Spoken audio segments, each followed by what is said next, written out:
Well, thank you. Well, the idea came from somewhere.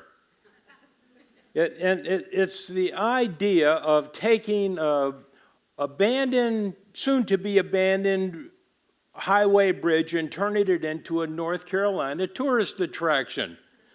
And what I'm talking about is the Lake Lure Flowering Bridge. Now, this is the short story of how it came to be.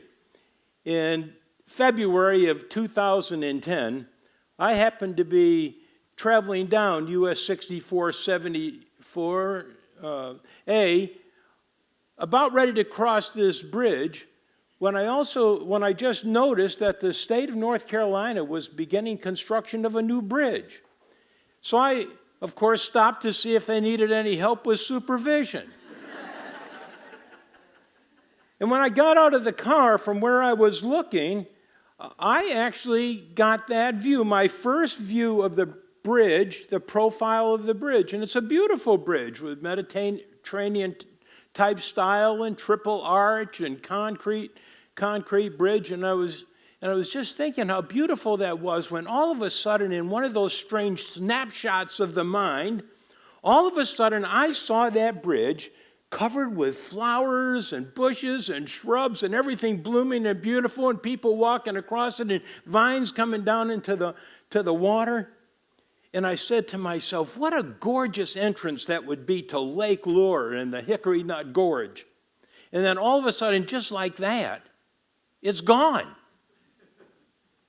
Now, where in the world did a thought like that come from? I am neither a gardener nor the son of a gardener. But it only took me a moment to think, I can blame that one on my mother. It's always good to have somebody to blame, and Mom did that, I'm sure, because when I was a little boy growing up in western Massachusetts, my mother would occasionally, she would bring us, I felt dragged was a better word, to see the changing of the flowers at the famous Shelburne Falls Bridge of Flowers. I hated that. And I'm convinced that while I was there, somehow she sprinkled flowering bridge seeds on my brain. And 65 years later, while standing beside a river in North Carolina, they sprouted. Now, when a crazy idea like that gets into your head, what do you do with it? I mean, you either blow it away and go on your way, or you do something with it. So I got back in my car and I drove across the old bridge. And I stopped at the Lake Lure Town Hall. And I walked in and I said to whoever was there, anybody know what's going to happen to that old bridge when it gets replaced? And somebody said, well, they had heard there was a possibility that the state was going to give it to the city to turn it into a pedestrian walkway. And that's all I needed to hear. I got back in my car and I rushed home and got to my computer and I started to research everything I could find about the Shelburne Falls Bridge of Flowers. And I remember while I was doing that, I thought to myself, how do you take an idea and get it on a community agenda?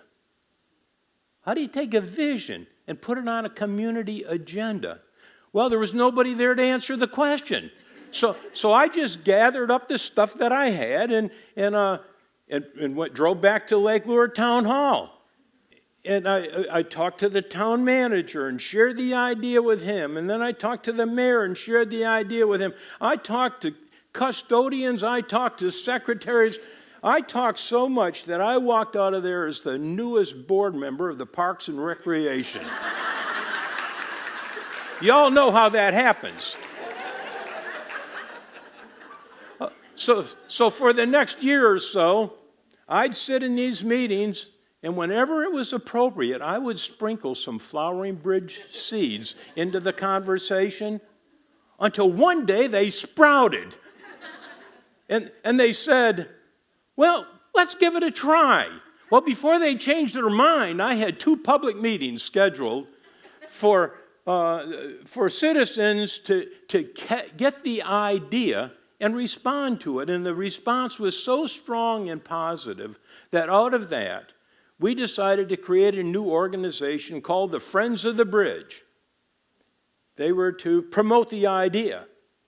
But that was the same moment where I realized that I might have had an idea, but other people carried the vision. And by the time those meetings were over, about 75 people in our little town all of a sudden carried a vision that is going to be a blooming pedestrian walkway.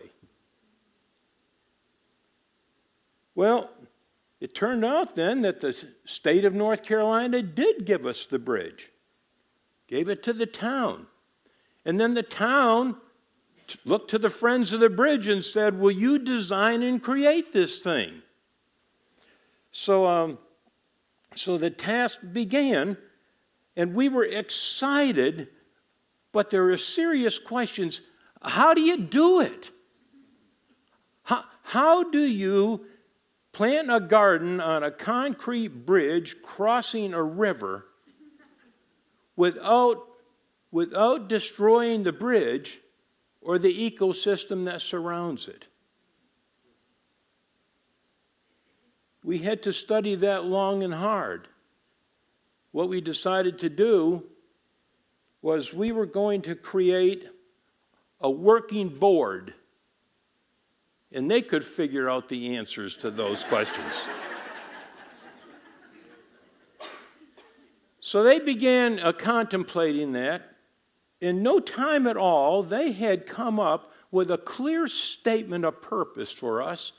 Our purpose is to design, create, and maintain a blooming pedestrian walkway across North Carolina Historic Bridge number 7 for the joy and benefit of all those who come our way.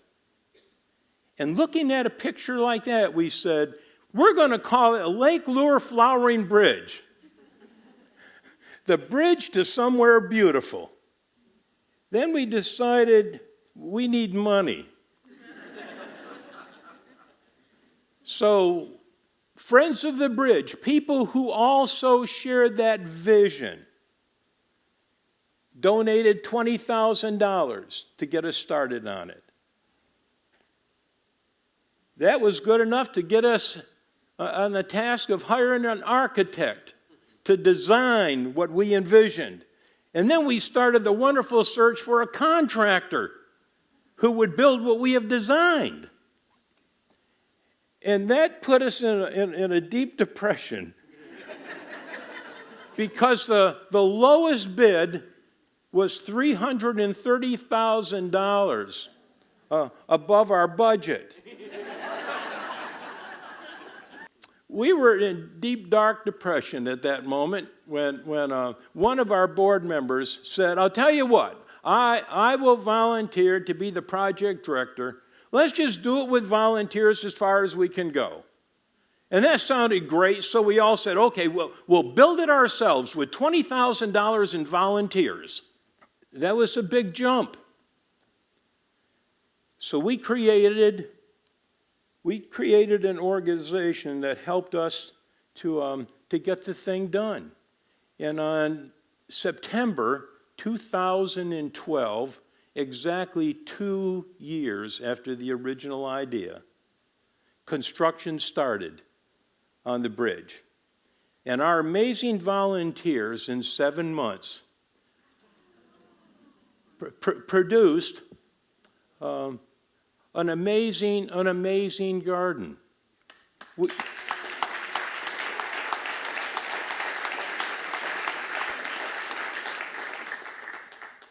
Within the first 9 months after that, and incidentally, they created that garden twice the size and more elaborate than the original architectural plan. And they created it for $300,000 less than the contractor's bid. And so as we moved on to that, we reached this point where we had now completed everything. The bridge was ready to go in our first 9 months. This bridge, once destined for demolition, had become a North Carolina tourist destination that brought 30,000 people from every state in our country and 20 foreign countries to that place. Then, with the addition in June of this year, 2016, with the addition of the Helen Keller Sensory Trail for the blind and visually impaired, and a cell phone guided tour, and scavenger hunts for children, and classes and workshops for people of all ages, this bridge became the bridge to somewhere beautiful.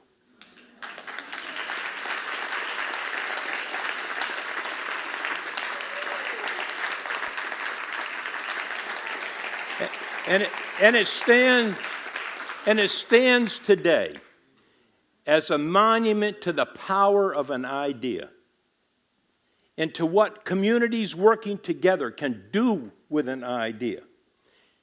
And it stands as a trophy for all of America's passionate volunteers, including ours here. America's passionate volunteers who, working together, make America great. And it also is a living reminder that growing old can be beautiful if you're a bridge. Thank you.